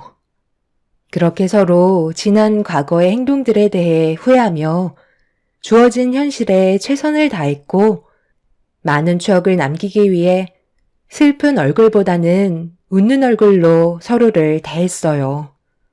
그리고 시모는 의사가 말했던 예정된 날짜보다 일찍 세상을 떠나셨습니다. 작별 인사도 없이 피곤하시다며 먼저 방으로 들어가 누우셨는데 그 모습이 저희들에겐 마지막이었어요. 남편은 깨어나지 못하시는 시모의 손을 어루만지며 오열을 했고 한참 동안 집안에는 울음소리만 울려 퍼졌습니다. 그렇게 시모의 장례를 치르게 됐는데 많은 생각을 하게 되더라고요. 각자 개인의 인생에 주어진 시간을 아무도 알지 못하지만 지금 이 순간 살아있기 때문에 하루를 무의미하지 않게 최선을 다해 살아야 하고 자신의 곁에 있는 가족들과 서로 헐뜯기보단 좋은 기억들을 많이 남기면서 지금을 소중하게 여겨야 한다는 걸 알 수 있었습니다. 지금도 시간은 계속해서 지나가고 있고 지나간 시간은 절대 두 번 다시 돌아오지 않으니까요. 여러분들께서도 지금 이 순간 가족이나 사랑하는 배우자에게 좋은 말 한마디씩이라도 해준다면 그날은 행복한 날로 기억에 남을 겁니다. 매 순간 후회하지 않는 삶을 사시길 바랍니다. 감사합니다. 안녕하세요. 저는 최근에 돈이 전부가 아니라는 것을 확실하게 알게 된 30대 후반 여자입니다. 진정한 가족이 무엇인지 확실하게 느꼈고 상상도 못한 경험을 하게 되었네요. 제가 30대 중반에 남편을 만나 결혼을 좀 늦게 한 편인데요. 정신없이 살다 보니 어느덧 홍기를 놓치게 되었고 결혼은 생각조차 하지 않던 찰나에 지금의 남편을 만나게 되었습니다. 정말 다행이었던 건 그래도 시부모님께서 좋으신 분이라 무난한 결혼을 할 수 있었어요. 그런데 결혼 생활하면서 좀 이상한 점을 발견했어요. 시댁 식구들이 형님의 말 한마디에 상당히 쩔쩔매더라고요. 그래서 남편한테 물어보니까 54억이나 되는 재산을 상속받게 됐다는 사실을 알게 되었죠. 그래서 보기 부담스러울 정도로 형님을 신경 쓰는 게 저는 별로 좋아 보이지는 않더라고요. 어차피 저와는 상관없는 일이라 크게 신경 쓰지 않고 있었는데 형님은 그런 제 태도가 마음에 안 들었는지 신경 쓰인다면서 시숙한테 불만을 털어놓았고 시숙은 남편한테 형님이 저에게 쌓인 불만들에 대해 전달을 했어요. 제가 마음에 들지 않는다면 직접적으로 와서 얘기하면 되는 건데 건너서 얘기하는 건 문제가 있다 생각했었죠. 정말 어이없었던 건 시댁 식구들은 굽신거리는데 저는 그렇게 하지 않고 있다는 거에 불만을 갖고 있었네요. 형님, 저랑 얘기 좀 해요. 제가 왜 다른 식구들과 똑같이 행동을 하길 원하시는 거죠? 저는 형님한테 어떤 것도 원하지 않는데요. 나는 동서의 태도가 너무 마음에 안 들어. 아직 한 식구가 된 지 얼마 되지 않아서 잘 모르는 것 같은데 나 곧 있으면 54억 상속받게 될 사람이야. 왜 시댁 식구들이 나한테 잘하려는지 알아? 내가 지고 있는 게 많고 시부모님께서 가지고 계신 빚까지 전부 갚아드리기로 했거든. 그러니 나한테 잘할 수밖에 없는 건데 동서는 나한테 원하는 게 없나 봐? 그럼 저도 형님한테 잘 보이면 콩고물 정도는 떨어진다는 거예요? 그러니까 형님이 54억이라는 큰 돈을 상속받게 됐으니 저도 형님 눈에 잘 보여서 조금이라도 받아먹기 위해 노력하라는 거잖아요. 그런데 저는 형님이 생각했던 거와 다른 모습을 보이니까 그게 불만이었던 거네요. 제가 그래서 형님 비위를 살살 맞춰야 된다는 거죠? 그럼 저도 원하는 걸 얻을 수 있다는 건가요? 사람은 누구나 돈을 좋아하잖아. 동서한테도 기회를 주겠다는 건데 뭐가 잘못됐어? 눈치껏 상황 파악을 하라는 거야. 글쎄요. 저는 누구한테 굽신거리며 사는 성격도 아니고 부모님이 저를 그렇게 살라고 가르친 적도 없어서요. 그리고 제가 마음에 들지 않는 것들이 있으면 직접 오셔서 얘기하세요. 아주버님께 전달해서 아주버님은 저희 남편에게 전달하는 건 너무 비효율적이지 않나요? 저는 이 집 식구로 들어온 거지 형님 비위 맞추려 들어온 게 아니라고요. 무엇을 원하시던 저는 강압적으로 대하지 않으셨으면 좋겠어요. 다시 한번 말씀드리지만 저는 형님에게 원하는 게 아무것도 없네요. 54억의 재산을 상속받는다고 많은 걸 대우받길 원하는 형님이 저는 이해가 되지 않았어요. 돈으로 사람을 휘두르려 한다는 생각을 가지고 계신 것 자체가 잘못된 거였고 저는 형님이 원하는 대로 끌려가고 싶지 않았네요. 형님이 생각했던 거와 전혀 다른 방향으로 흘러가자 당황했는지 아무 말도 못하고 황당한 얼굴로 바라보던 형님은 잠시 뒤 방에서 나가버렸고 저를 한번 째려보더니 시부모님 방으로 들어갔네요. 그리고 잠시 뒤 형님이 방문을 열고 나온과 동시에 시모는 저를 부르셨고 형님은 팔짱을 낀 채 너는 이제 큰일 났다는 식의 표정을 하며 저를 노려보고 있었습니다. 세아가 네가 큰며느리한테 대들었다고 하던데 그게 사실이니? 우리 집안 분위기를 내 아들한테 대충 들었을 텐데. 네, 잘 알고 있어요. 전혀 모르는 거 아니에요. 어머님 집안에 빚이 좀 있으신 상황인데 그걸 형님이 갚아주기로 했다면서요. 그런데 그게 저와 무슨 연관이 있다는 거죠?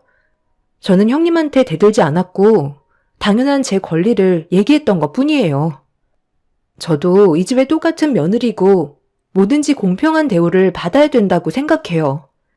형님이 저를 대하는 게 강압적이고 제 위에 군림해서 저를 돈으로 휘두르겠다고 하는데 그걸 왜 보고만 있어야 하는 거죠?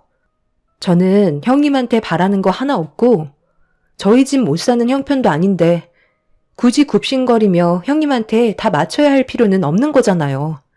제 말이 틀렸나요?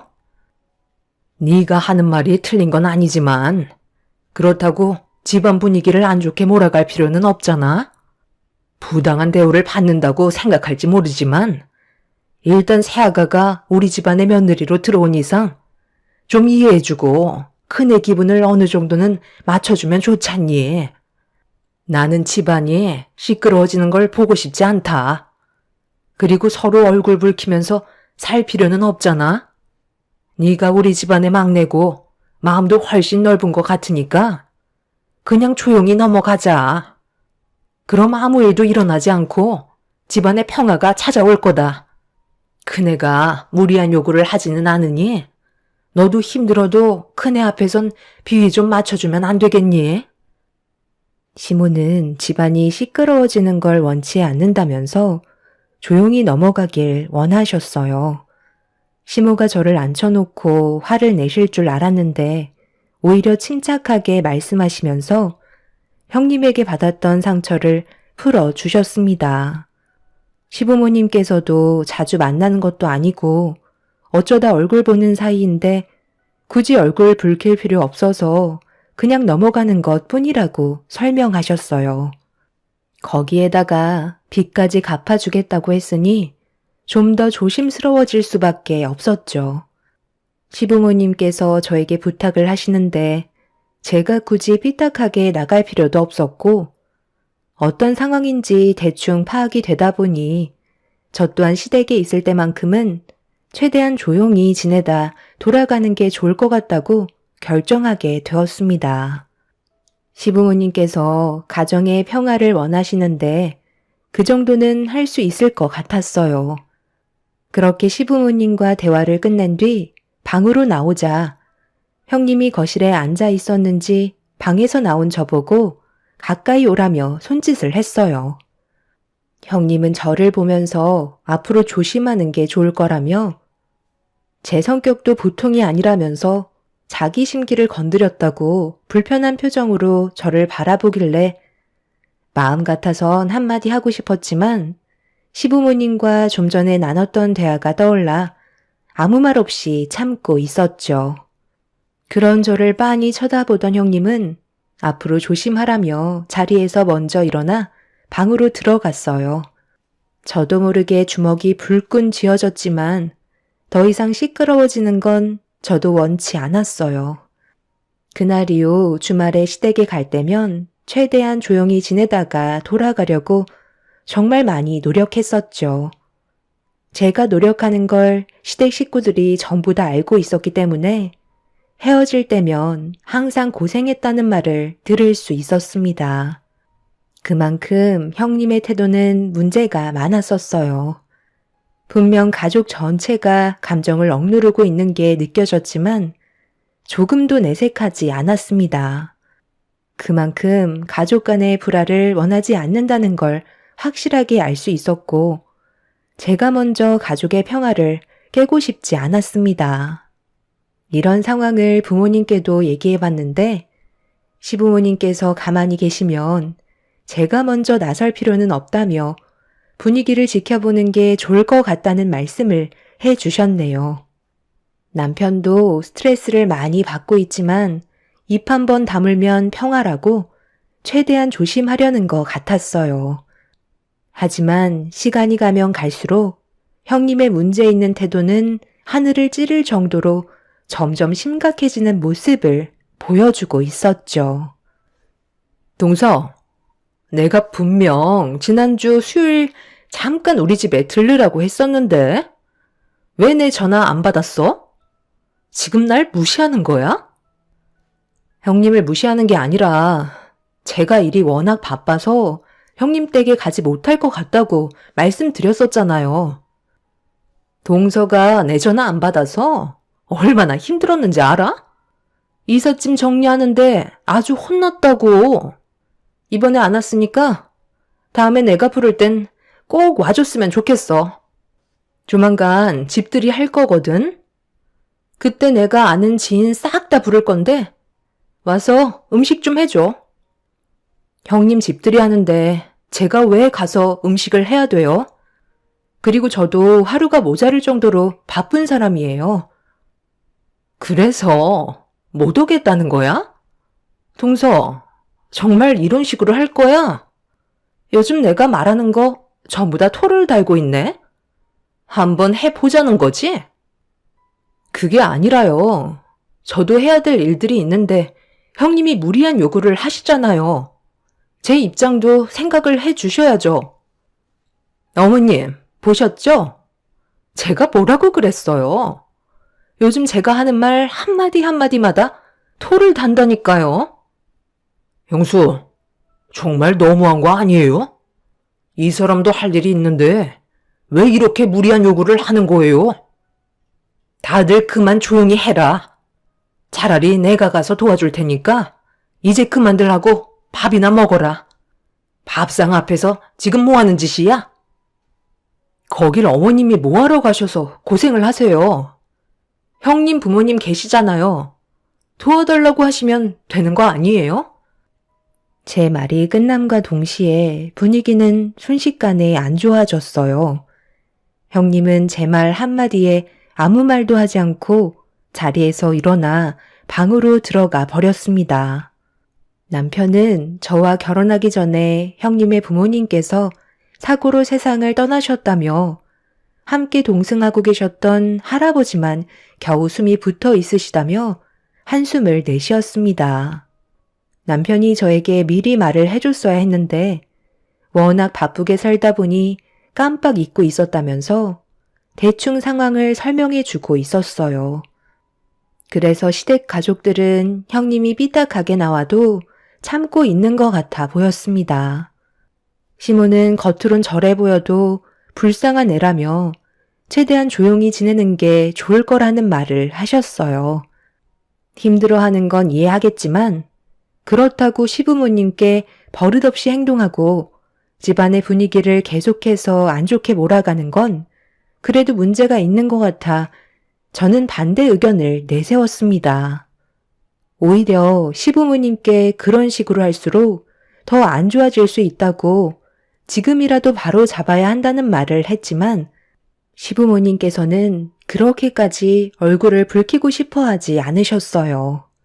시부모님께서 가만히 계시니 제가 설레발치면서 나설 필요는 없었고 괜히 형님의 상처를 건드려 버린 것 같아 신경 쓰이기 시작했죠. 시부모님께서는 저희 먼저 집으로 돌아가라며 얼굴 봐봤자 좋아질 거 하나 없다고 저희를 돌려 보냈습니다. 그날 이후 시도 때도 없이 전화해서 저를 힘들게 했던 형님은 전화 한 통 없었고 주말에 시댁에 오지도 않았네요. 그런 생활이 반복이 되자 괜히 제가 미안해지게 되더라고요. 그래서 제가 먼저 형님 댁에 찾아가서 대화를 시도해야 하나 고민을 하고 있었는데 시부모님과 남편은 그냥 가만히 있는 게 좋을 것 같다며 형님의 기분이 풀어질 때까지 상황을 지켜보길 원했습니다.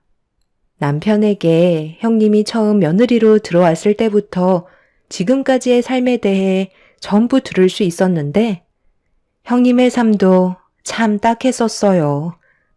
형님 밑으로 동생이 하나 있었는데 가족끼리 여행을 갔다가 동생분과 싸우게 되었고 숙소에서 뛰쳐나간 동생분은 어두운 길을 혼자 걷다가 교통사고로 세상을 떠나게 되었고 그 충격으로 형님의 부모님께선 모든 탓을 형님에게 돌렸던 거였죠.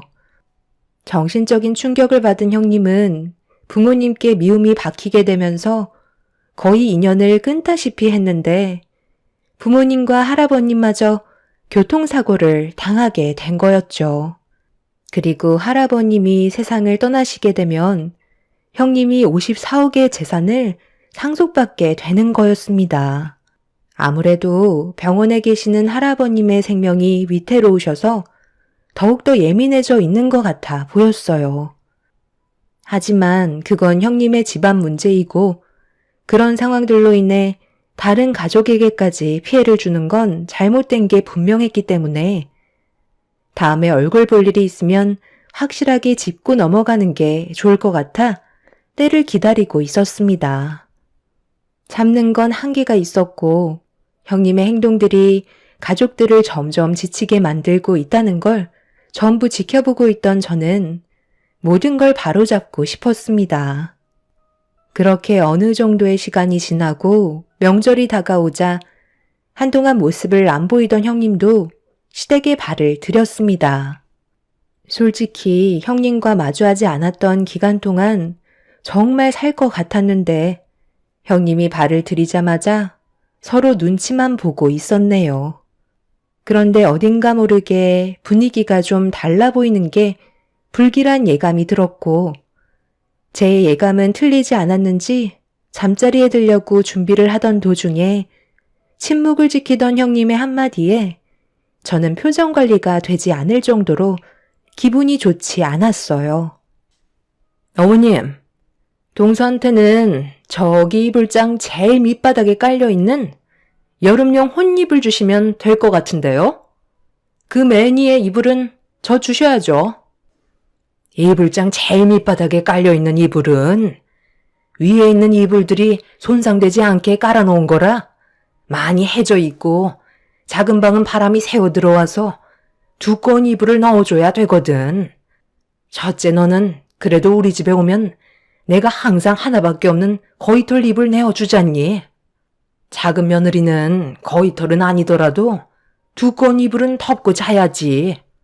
이건 내가 알아서 할 테니까 어서 들어가 자라. 동서가 뭘 잘했다고 몸따시게 두꺼운 이불을 덮어야 하는 거죠? 저번에 저한테 보인 행동 잊으셨어요? 형님, 그건 제가 몰라서 그런 말을 했던 건데 그건 정말 죄송하게 생각하고 있어요. 다른 날도 아니고 오늘 명절인데 기분 좋게 보내면 안 될까요? 저도 형님이랑 좋은 관계로 지내고 싶다고요. 제가 많이 부족했어요. 그러니 이제 그만하세요. 뭘 그만해? 나는 아직 시작도 안 했는데. 어머님, 앞으로 장롱 밑에 깔려있던 이불은 동서 전용으로 주세요. 만약 재화가 다 풀리기 전까지 저 몰래 다른 이불 내어주시면 더 이상 못 참아요.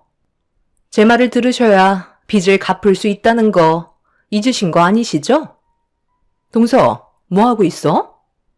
내가 말한 대로 장롱 밑에 깔려있는 이불 가지고 가라니까? 내 말 안 들리는 거야? 엄마, 형수가 이렇게까지 막 나가는 걸 언제까지 지켜봐야 하는 거야? 차라리 그냥 잠은 집에 가서 잘게요. 그러든지 말든지. 그건 동서랑 서방님이 결정할 문제니까 알아서 하시고. 어머님, 저 방에 들어가 있을 테니까 따뜻한 수건 좀 내와주세요. 아까 전 좀 붙였다고 어깨가 많이 뭉쳤나 봐요. 어깨 안마 좀 해주셔야 할 것 같아요. 어머님, 죄송해요. 저는 더 이상 못 참겠어요. 언제까지 이런 식으로 형님 눈치 봐가면서 살아갈 순 없는 거라고요. 형님이 상처를 받든 말든 이제 상관하고 싶지 않아요. 형님 때문에 가족 전체가 불행해지고 있다는 거 몰라요?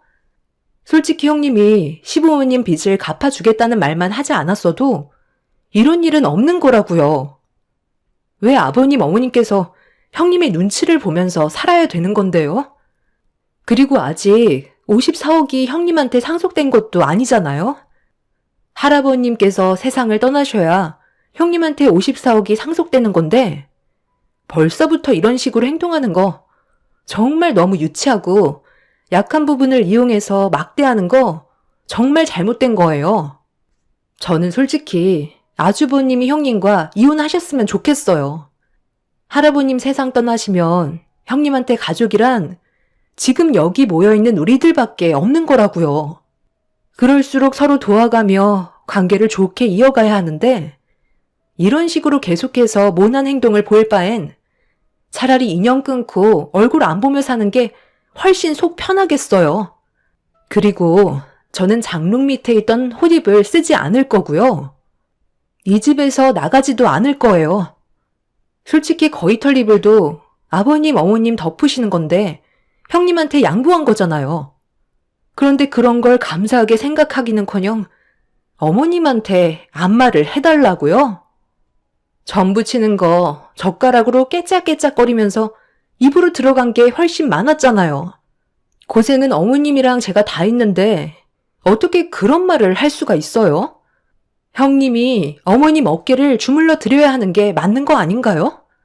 제 말이 틀렸어요? 방 안에 펼쳐진 거위털 잎을 다시 어머님 방으로 돌려놓을 거예요.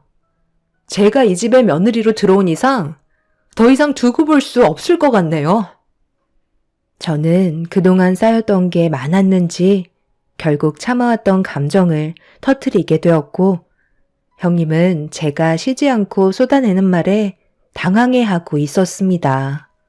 너무 흥분을 해서 그런지 온몸이 떨려왔지만 형님 방으로 들어가 거위털 이불을 들어 시부모님 방으로 가지고 들어가려 하자 그런 저를 보고 있던 형님이 거위털 이불을 빼앗으면서 어딜 가져가냐고 거위털 이불을 뺏기지 않으려 강하게 당기기 시작했어요.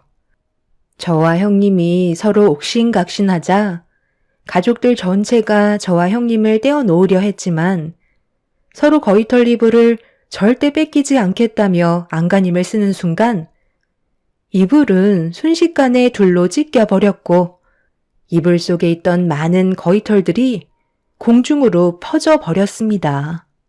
시모는 찢긴 이불을 보며 경악을 했고 형님과 저는 비명을 지르면서 분노하신 시모를 바라보며 뒷걸음질 치고 말았습니다. 시모는 정말 아끼는 이불을 만신창이로 만들어놨다고 엄청난 화를 내셨네요. 정말 보자 하니까 잡는 것도 한계가 있는 거라고. 그래도 큰 며느리라고 최대한 대우해 주려고 내가 얼마나 노력했는지 알아? 나도 너처럼 예전에 비슷한 경험을 했기 때문에 부모를 잃은 슬픔이 얼마나 아픈지 알아서 네가 언젠가 다시 예전의 모습으로 돌아오길 바랬는데 이젠 아주 이 집안의 왕처럼 행동을 하려는 거야? 그래도 우리 집안의 큰 며느리라고 내가 정말 아끼는 거위털 잎을 내어줬으면 감사하게 생각할 것이지.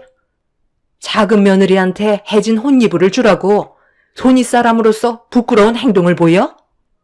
그래, 내가 거기까지도 꼭 참았다. 명절이고 서로 오래간만에 얼굴 봐서 최대한 조용하게 넘어가고 싶었어. 그런데 정말 소중하게 생각하는 거위털 이불을 두동강 내버려? 빚이야 어차피 천천히 갚아나가면 결국 다 갚기 마련이다. 내가 돈 때문에 지금까지 참아왔다고 생각하는 거니? 넌 오늘 내가 아주 끝장낼 줄 알아. 오냐 하니까 아주 가족 모두를 잡아먹으려 드네. 어딜 도망가? 당장 이리 안 와? 오늘 아주 끝장 볼 줄 알라고. 시모는 화가 머리끝까지 올라오셨는지 남편과 결혼 이후 처음으로 분노하시는 모습을 눈앞에서 보고 말았습니다. 언제나 침착함을 잃지 않으시려던 시모가 분노를 터뜨리시자 아무도 말릴 수가 없었어요. 당황해서 도망치려 했던 형님은 시모에게 뒷덜미를 잡히게 되었고 바닥에 흩어진 거위털들을 전부 주워서 형님의 입에 마구 쑤셔 넣으셨습니다. 그동안 시모 또한 스트레스가 쌓인 게 많으셨는지 제가 알던 분의 모습은 조금도 찾아볼 수가 없었어요. 형님은 시모 좀 말려달라며 눈물을 흘리면서 애원했고 저희는 겨우 시모와 형님을 분리시켜 놓을 수 있었습니다. 시모는 방으로 들어가시더니 바늘과 실을 가져오셨고 두 동강 나버린 이불을 원상태로 복구해 놓으라면서 주저앉아 있는 형님 앞에 자리를 지키셨어요. 형님은 눈물을 흘리면서 바닥에 떨어져 있는 바늘과 실을 주워들어 찢어진 이불을 수선하기 시작했고 저희는 시모의 눈치를 보면서 흩어져 있던 거위털을 한 곳으로 모으고 있었습니다. 시모는 눈물을 흘리고 있던 형님의 모습을 묵묵히 바라보시더니 어느 정도 숨을 고르셨는지 다시 입을 여셨네요. 그리고 시모의 한마디에 형님은 폭풍 오열을 하면서 용서를 구했습니다. 처음 네가 우리 집에 며느리로 들어왔을 때 제일 처음 느낀 게 뭔 줄 아니? 나와 비슷하다는 걸 느끼고 있었다. 그래서 살아온 환경을 들어보니 정말 비슷한 점이 많더라고. 부모에게 사랑 못 받고 살아왔는데 부모까지 세상을 떠나버려서 그 아픔이 얼마나 클지 누구보다 내가 잘 알고 있었어. 그래서 나는 너를 내 친딸처럼 생각하면서 내 앞에서 웃어도 그늘진 얼굴을 환하게 해주려고 계속해서 참고 때가 오기를 기다리고 있었던 거다. 주어진 환경이 너를 그렇게 만든 거지. 너는 누구보다 착한 애고 많은 사랑을 받고 있다는 걸 느끼면 분명 좋은 모습으로 발전될 수 있을 거라 생각했었다. 작은 며느리가 들어오기 전까진 그래도 조금씩 좋아지는 것 같더니만 새아가가 들어온 이후부터 질투를 느낀 건지 너는 애들보다 못한 모습을 계속 보여주었고 그 모습을 보고 있던 내가 너를 따로 불러서 몇 번이나 얘기했잖니? 모두가 함께 지낼 수 있는 가족의 울타리 안에서 불행을 만들지 말아달라고 몇 번이나 말했었는데 너는 내 앞에선 알겠다고 해놓고 작은 애한테는 그동안 네가 과거에 받았던 행동들을 똑같이 보여주고 있었잖아? 그게 바로 보복 심리라는 거야. 네가 자라오면서 당했던 만큼 약자에게 똑같이 행동하고 힘들어하는 모습을 보면서 보상받는 느낌을 즐기고 있던 거잖아.